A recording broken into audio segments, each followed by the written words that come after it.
The Sun is Kind of a Big Deal by Nick Seluk.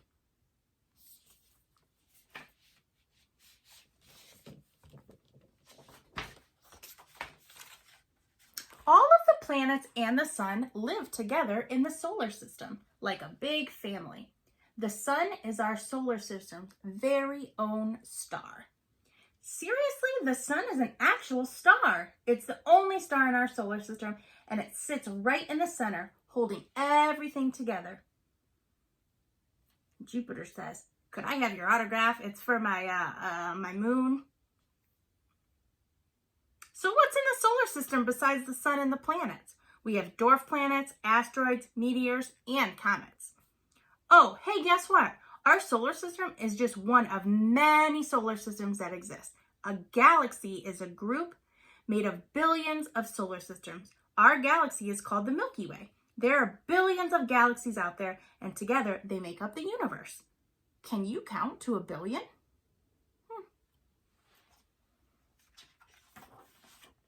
The sun is the biggest thing in the solar system. It's even bigger than Earth. Way bigger. Way, way, way bigger. Like over 1,000,000 times bigger. The Earth says, "Ow, it burns!" This is why I keep my distance. There are much bigger stars than the sun, but all of the other stars you see are really, really, really, really, really, really, really far away. Really. The other stars are in totally different solar systems and have their own planets. Earth is the third planet away from the sun. Remember Earth? It's that little planet where you live and everyone you know lives. And we have Mercury, that's closest to the sun. It says, "I'm the baby." Venus, "I'm the hottest planet." Earth, where we live, says, "I have cats." Mars, "Did someone lose a rover?" Jupiter says, "Oh, I'm gassy." Saturn says, "Hula hoop champion." Uranus says, "I spin sideways." And Neptune, "It's cold here." Pluto used to be a planet, but scientists decided it didn't quite fit the definition. Now it's called a dwarf planet. Sorry, Pluto. Pluto way down there says, "I'm still here, guys."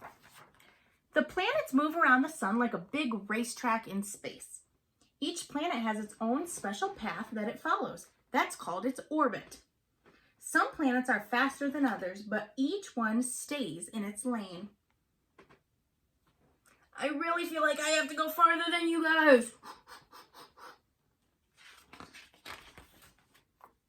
It takes a whole year for the Earth to go all the way around the sun. Do you know how many times you have been around the sun? It takes 1 year to go around. How many times has it been around since you've been alive? Here's a hint. How old are you? So what does the moon do all year long?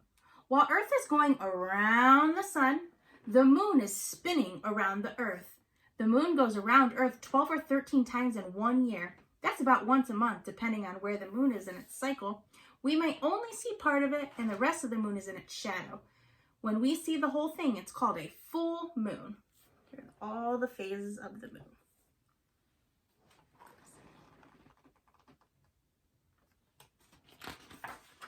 The sun never stops working. It does a ton of important jobs, especially for Earth. In fact, we wouldn't be around without the sun. The sun is saying to all these planets, "Are you sure you need all these things from me?" And the Earth says, "Yes, every second of every day, please and thank you." Hey, why is Earth so important? 2 words. Plants and animals. That's 3 words. Still waiting on that autograph. What's this line for? The sun gives us light so we can see, but it takes about 8 minutes for the light to get from us to us because the sun is so far away. But it is worth the wait. Earth spins around in a full circle every day. That is why it's nighttime for you and daytime on the other side of the world.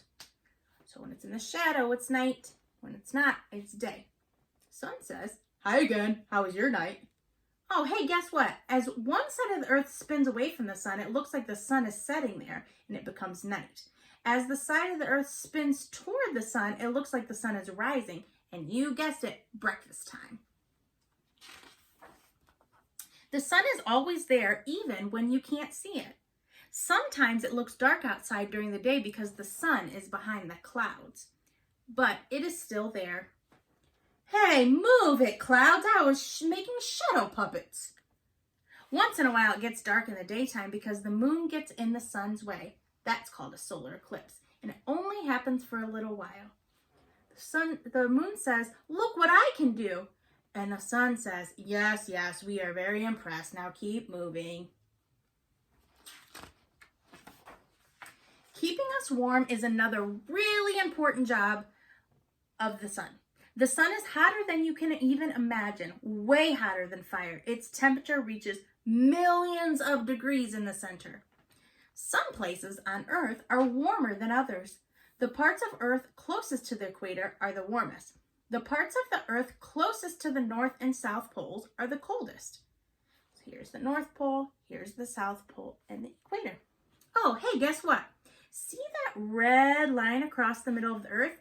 It's an imaginary line people invented called the equator. It separates the top and bottom halves of Earth.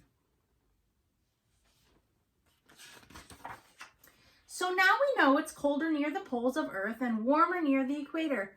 But why? Well, the parts of Earth near the equator are getting the sun's heat from straight on.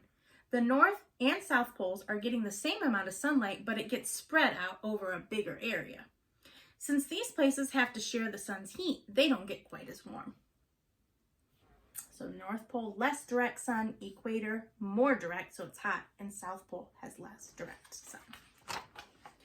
While Earth is moving around the sun, it is spinning on a tilt. That's why we have seasons. There are 4 seasons: spring, summer, fall, and winter. Because of Earth's tilt, the top half and the bottom half of the world experience the seasons at different times. Top's tilted away. "What do you mean it's winter?" Down here they say, "Happy summer, everyone." When the bottom half of Earth is tilted toward the sun, it is summer there. This also means that the top half of Earth is tilted away from the sun, which makes it winter.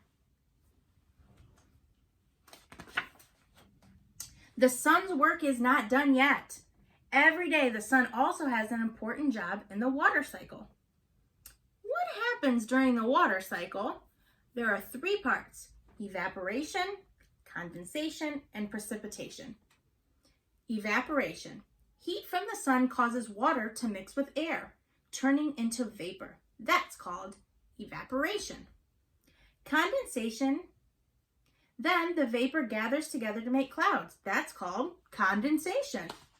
Then we have precipitation. Finally, the water comes back down as a rain or snow, and that's called precipitation. Oh, the cloud's saying, "Uh-oh, I'm leaking." And the water droplets say, "We're back! Woohoo!"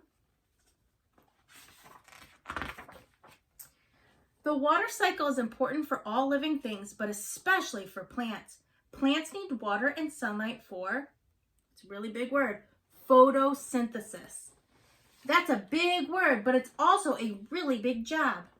Photosynthesis is when a plant uses light from the sun, water from the water cycle, and carbon dioxide from the air to make food for energy to help it grow. During photosynthesis, plants make oxygen. That's what animals and people need to breathe. Take a deep breath.